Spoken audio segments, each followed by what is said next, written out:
এটি প্ৰতিভা হেৰাই গ'ল অকালতে।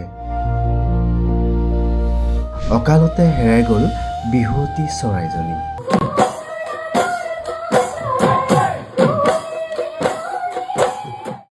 বহাগৰ উতলা বাট যেন বিলীন হৈ গ'ল বিহুৱতী নিশামণি।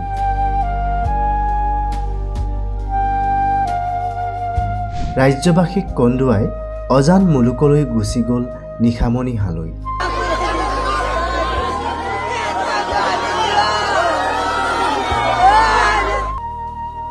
আমাৰ মাইনা জনপ্ৰিয় হোৱাটো ভগৱানে সহ্য নকৰিলে। নিশামণি হালৈ বুলি এটা নাম আছিল, গোটেই অসমৰ মানুহ তাইক চিনি পাইছিল নিশামণি হালৈ বুলি। স্বগৃহত নিশামণি হালৈৰ নিথৰ দেহ। সকলোৰে চকুত এতিয়া মাথো চকুলো। নিশা তামোলপুৰত সংঘটিত হয় ভয়ংকৰ পথ দুৰ্ঘটনা। দুৰ্ঘটনাত পতিত নলবাৰীৰ হাৰিভাঙাৰ ভাস্কৰজ্যোতি বিহু হুঁচৰি দল।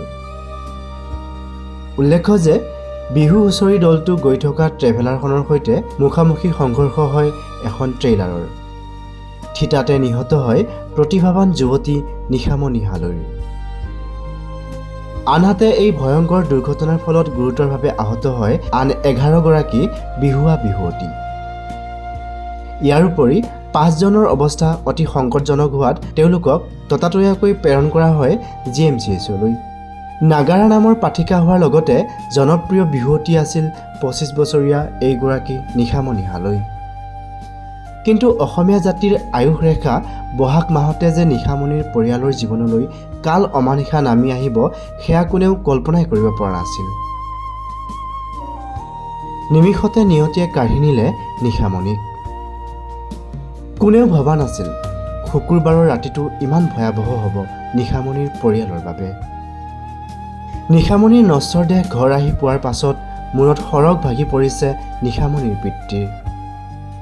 নিশামণিৰ পিতৃয়ে কয়, আমাৰ মইনা জনপ্ৰিয় হোৱাটো ভগৱানে সহ্য নকৰিলে। তাইক আমাৰ মাজৰ পৰা লৈ গুচি গ'ল। স্মৃতিশক্তি ভাল আছিল তাইৰ। নিশামণি হালৈ বুলি এটা নাম আছিল, গোটেই অসমৰ মানুহ তাইক চিনি পাইছিল নিশামণি হালৈ বুলি। মাইনাই নাম আছিল, সেই নামৰ অনুষ্ঠান শেষ কৰি কালিৰ দিনটোৰ মাজতে মানে এষাৰ মাতো দিব নোৱাৰিলোঁ তাইক। মই ভাষা নাই আমাৰ।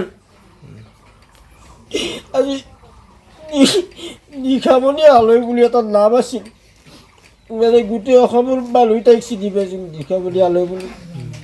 ৰাতি মোৰ ল'ৰাটোৱে মোক ফোন কৰি কৈছিল, মই কৰ্মসূত্ৰে বাহিৰত আছিলোঁ 1:30 বজাত। ল'ৰাটোক কোৱাত মই ইমিডিয়েট গাড়ী লৈ ঘৰত আহি তামোলপুৰ চিভিল হস্পিটেলত গ'লোঁ। তাতে ইও কয় ভালে আছে, সিও কয় ভালে আছে।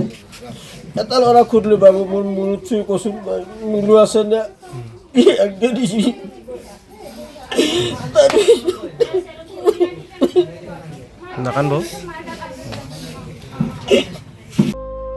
অভিশপ্ত 11 বহাগ।